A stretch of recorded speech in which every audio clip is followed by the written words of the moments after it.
Bapak, Ibu, saudara-saudari yang terkasih, hari ini tanggal 14 Februari, Gereja Katolik Dunia memasuki masa Prapaskah.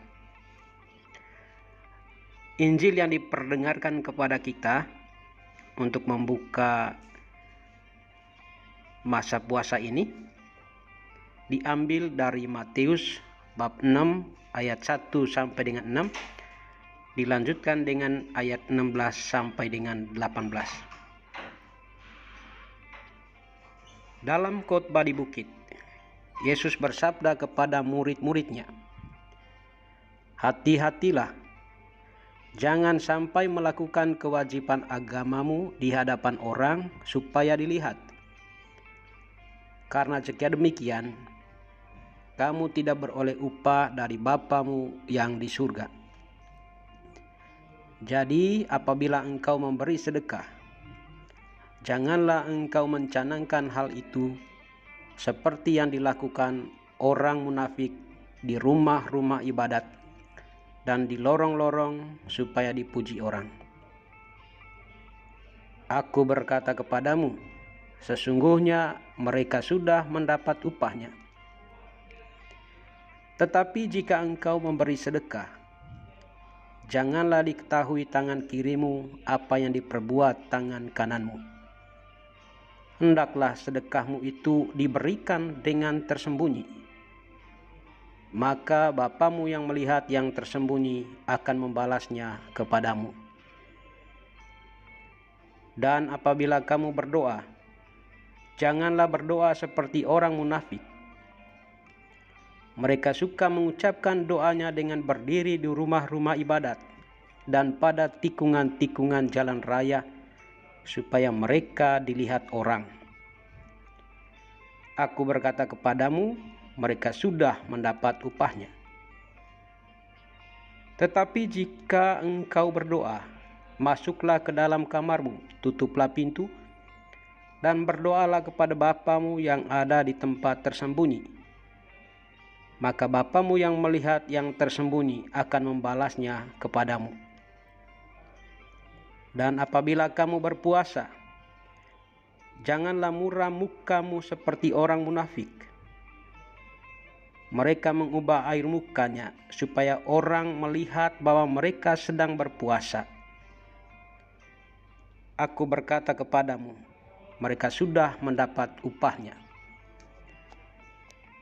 Tetapi apabila engkau berpuasa, minyakilah kepalamu dan cucilah mukamu, supaya jangan dilihat orang bahwa engkau sedang berpuasa, melainkan hanya oleh Bapamu yang ada di tempat tersembunyi.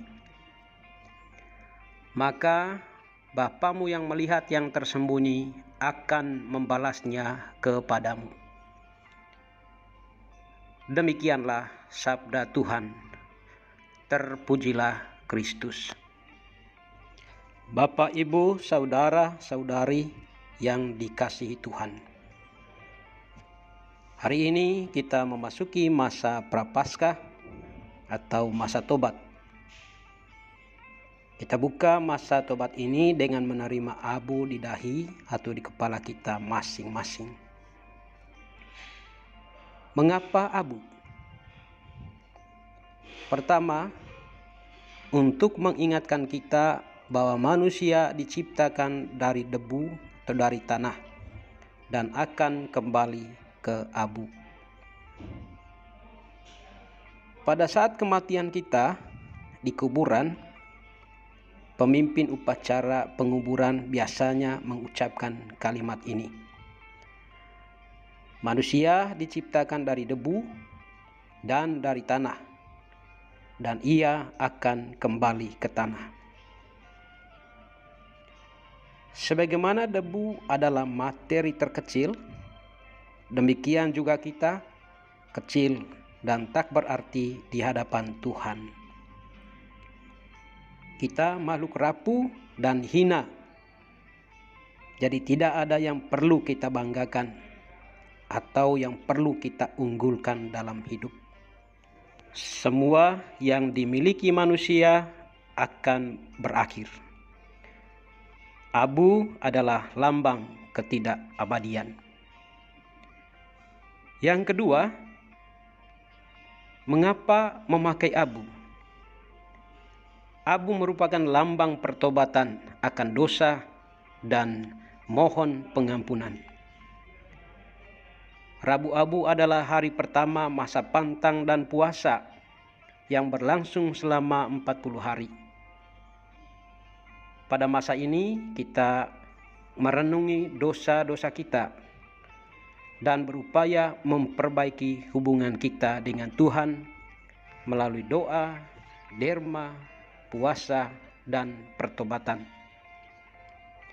Kita menjalankan masa tobat ini dengan serius agar menemukan kehendak Allah dalam pelaksanaannya.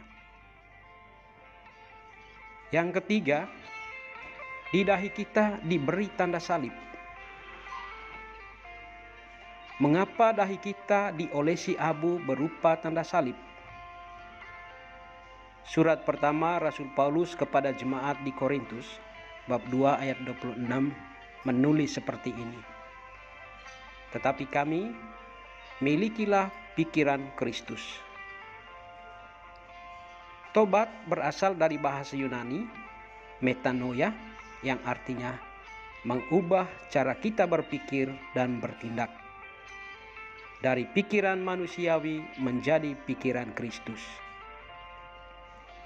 Maka sebagai orang yang dibaptis dan sudah menerima Yesus, selama masa tobat ini kita mengizinkan Yesus untuk tinggal dan memerintah seluruh tindakan dan perilaku kita.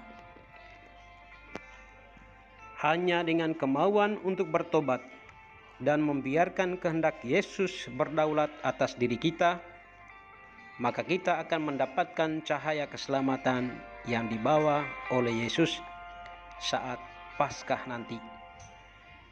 Biarkan Yesus menjadi penasihat dalam hidup kita sebagai penasihat ajaib. Dan ingat, pertobatan itu harus natural, tanpa dibuat-buat seperti yang dilakukan oleh orang munafik. Karena pertobatan adalah penyesalan yang harus dibuktikan. Tanpa ada bukti, penyesalan akan menjadi palsu dan semu. Selamat menjalankan masa puasa. Tuhan memberkati.